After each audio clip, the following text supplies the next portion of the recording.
So, it's time for the second part of the Dystopian novels. Yay! In God's Realm by Catherine Fisher. This is a book that is going to be turned into a movie with Taylor Lautner. So, that's how I got to know the book.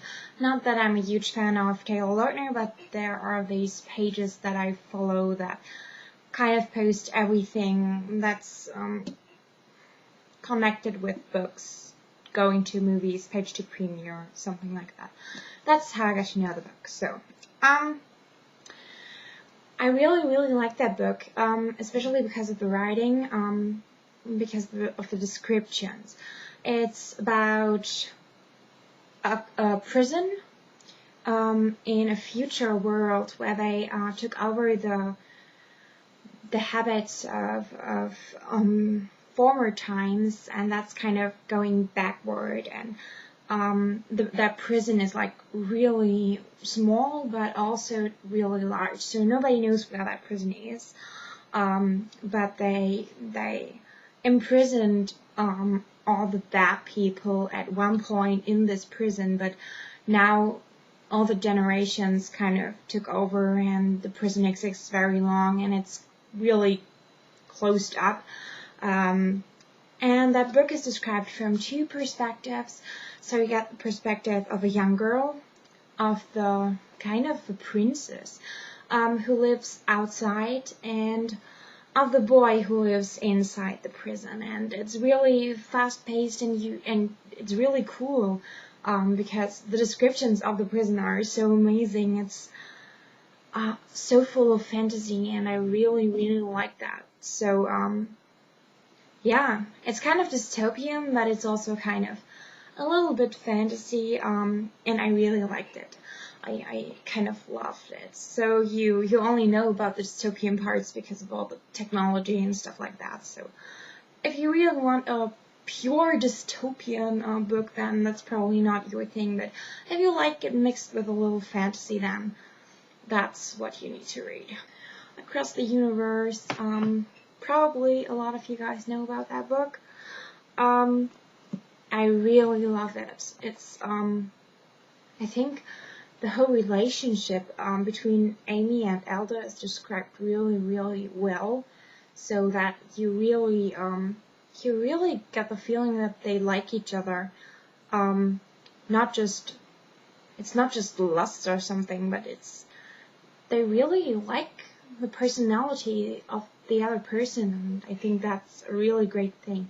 And all the lies on the ship that they are on, that's also really cool, and I love that. So I didn't really describe what's that about, but for all you guys who don't know, it's about the future, obviously, and a big spaceship, where there is a whole civilization living on that spaceship to keep it running, and there are also frozen people there who are supposed to wake up when the ship lands, but this girl, Amy, she is woken up before the ship lands, so a couple of 100 years before it lands.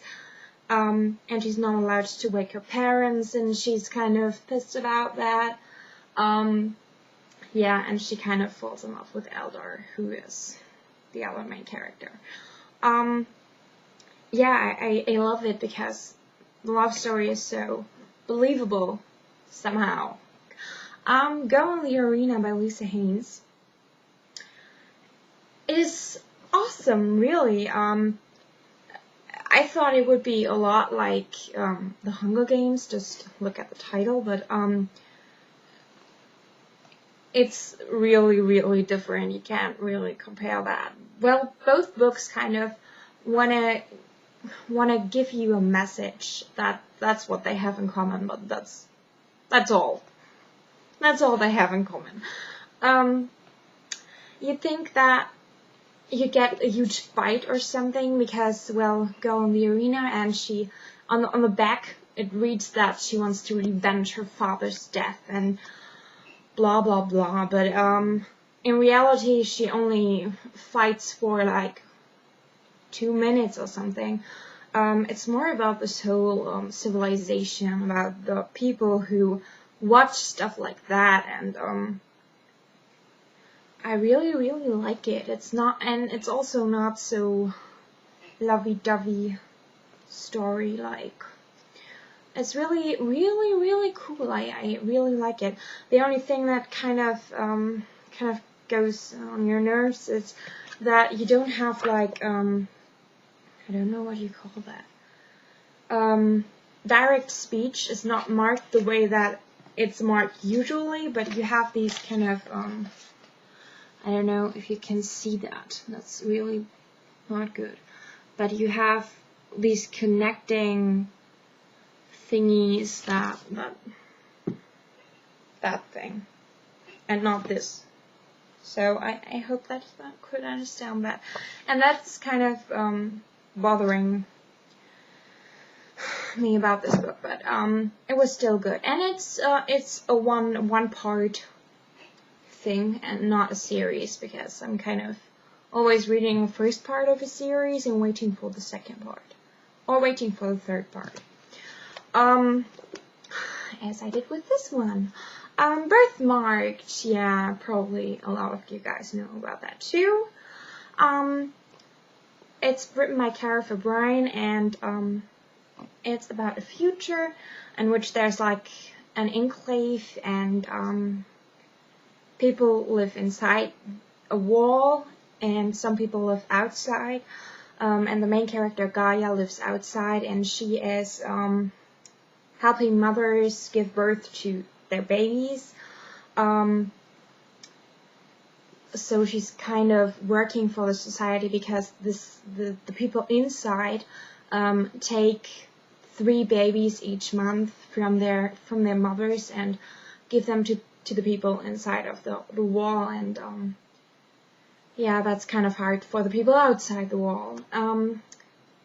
Also, it's hard for the children inside the wall, because they are given to other families inside the wall, but they don't really know who their real parents are, and that's kind of not really great. And well, I really loved it because